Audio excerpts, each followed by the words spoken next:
Some rooms should never be entered. They say some roads are best left untraveled. The one they call the Broken Road is one of them. My car died there, right as the sun bled out below the horizon. The silence was heavy, unnatural. Then came the whispers. I saw them in the corner of my eye, flickers of people who weren't there. A woman in a dated dress, a hitchhiker from a forgotten decade. They were all trapped. This road doesn't just break cars, it breaks time. Now I wait by my rusting car, another whisper on the wind, another warning for those who take the shortcut. The 24-hour convenience store was an island of light in a sea of darkness. Behind the counter stood the clerk, utterly still and silent. His eyes were wide, fixed on something I couldn't see.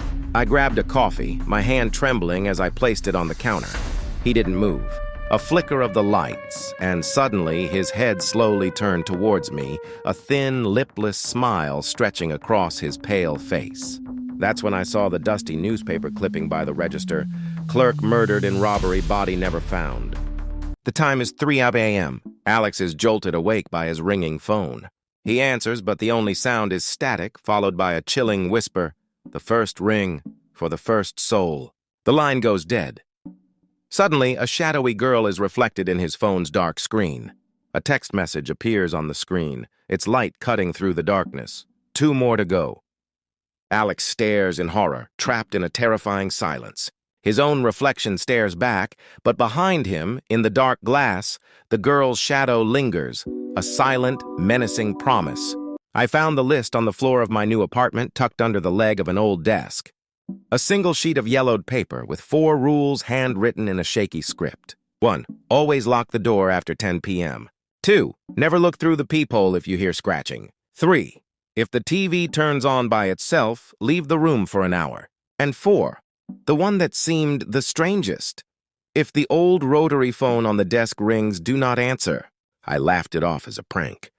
The phone wasn't even connected, but last night it rang. The shrill mechanical bell cut through the silence, and my blood ran cold. I stared at it, my heart hammering against my ribs. The ringing wouldn't stop. Just a joke, I told myself. Just a stupid joke. My hand trembled as I reached for it. I lifted the heavy receiver. "Hello?" I said. There was only static. And then a faint, dry whisper from the other end. It knew my name. Late one night, my dusty old television sputtered to life on its own. It wasn't a show, just words. I felt a cold spot form on the back of my neck. The broadcast ended. But the presence in the room was just beginning. He thought it was just a mirror, a dusty relic from the attic's forgotten corner. At first, the reflection was his own, but then a subtle change. A faint, cruel smile that wasn't his.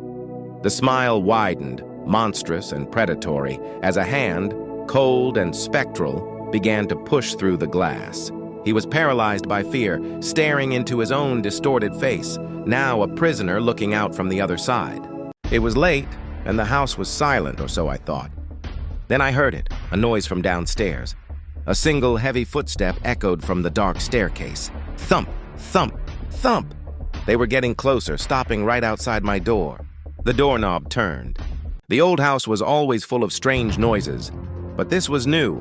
A phone ringing insistently. I traced the sound to the attic, to a dusty rotary phone I'd never seen before. Its cord was ripped from the wall, frayed and dead. Yet it kept ringing. My hand trembled as I lifted the receiver. A faint, static-laced whisper echoed from the earpiece. "I know you're alone." When I moved into the old house, I thought I'd found a bargain. But then I saw it. A small, locked iron door in the corner of my bedroom, marked with a heavy black 9. My curiosity grew into obsession, fueled by faint scratching sounds I'd hear from behind it late at night. One evening, I couldn't stand it anymore. I took a hammer and broke the lock.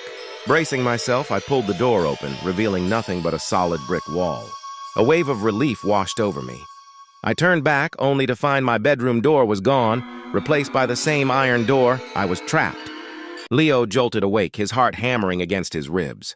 The morning sun sliced through the blinds, but the room was entombed in a profound silence. No birds sang, no cars hummed, just an unnerving, absolute stillness. A knot of dread tightened in his stomach as he crept towards the window.